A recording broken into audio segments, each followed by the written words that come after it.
बस जीव का परम कल्याण हो जाता है। धाम में क्यों बार बार कहते हैं कि कैसा भी हो भगवत प्राप्ति हो जाएगी। एक श्लोक में श्रीपाद कह रहे, सापराधेश्च ये राधा पदमाधाय चेतसी बसति वृंदा विपिने नन्यान धन्यान नमामितान। ये बहुत बड़ी बात है। जो वर्तमान में अपराधी अपराध कर रहा है वर्तमान में, और वृंदावन रह रहा है, पर वो किशोरी जी के चरणों का आश्रय लिए, ये खास बात हो गई।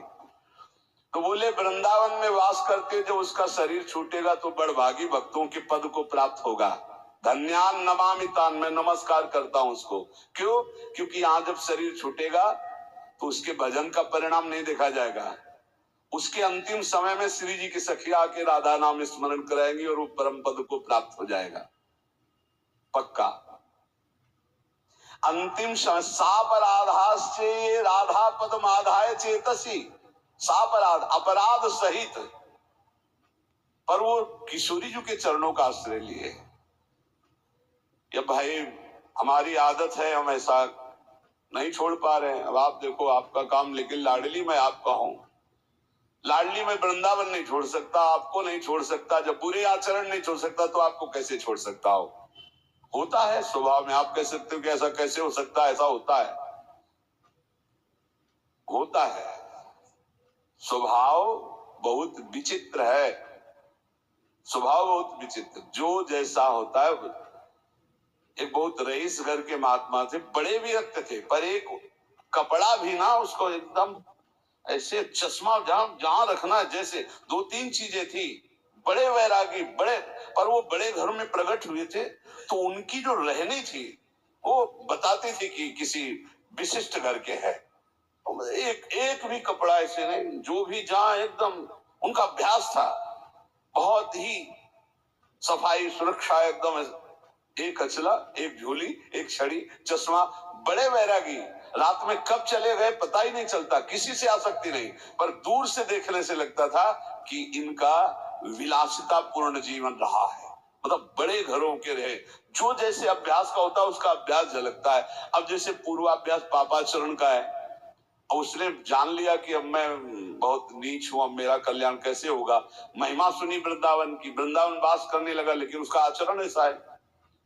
बोले वो जब यहाँ शरीर छोड़ेगा, नियम लिया था कि वृंदावन वास किए हो, तो अंतिम समय राधा नाम स्मरण सखियां यहाँ कराती है।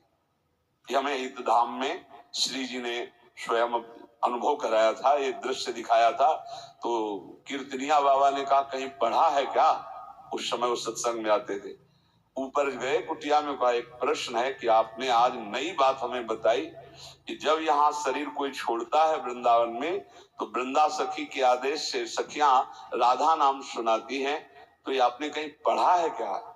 उनका अगर आप विश्वास माने तो हमने पढ़ा नहीं, लेकिन कल ही हमको यहाँ पढ़ाया गया था इस कुटिया के ऊपर। यही हमें स्वप्न में श्री जी ने ऐसा अनुभव कराया। तो वो स्वप्न जैसा नहीं था कि हमारी कोई कल्पना हो, वो सीधे परिचय दिया गया था वृंदावन का। अब जैसे कहा गया कि नहीं लिखा है, एक बार शरणानंद स्वामी से कहा ये कहीं लिखा तो है नहीं, तो बोले लिख लो ना, लिख लो, नए ग्रंथ की रचना कर लो, जो हृदय में आ रहा है उसको लिख लो, नई बात लिख लो। और ये विश्वास की बात है, पक्का विश्वास की बात है। श्री जी जो बोली थी, सापराधाश्चे ये राधा पद माधाय चेतसी वसति वृंदावन विपिने अनन्यान धन्यान नमामितान, मैं नमस्कार करता हूं उसको, ऐसी गति को प्राप्त होगा वो। तो यहाँ कह रहे हैं करोड़ों बीछियों के मारने का, डंक मारने का एक साथ जो दर्द हो। कभी किसी को बीछी मारा है? इतने लोगों बीछी मारा तो देखो बिजली का करंट जैसा एकदम बढ़िया स्वाद आता है, जिधर देखो उधर लहरें मारती। हाँ, हमारे वहां सेनपुर में तो बिछियां ऐसी थी जैसे काले चींटे घूमते हो, केचुआ की तरह सांप घूमते थे। बहुत पुराना स्थान, वहां तो हर समय अलर्ट, सावधान, बिछखापर, सांप, बिच्छू, किंग कोबरा, लंबा एकदम फल काढ़े से, और कितने क्वालिटी के सर्प ऐसे, नील गाय, खरगोश, ये सब वहां बड़ा मनोरम, वो गंगा जी एकदम जैसा ऋषि मुनियों की भूमि, ऐसी श्री स्वामी मंगनानंद की तपस्थली।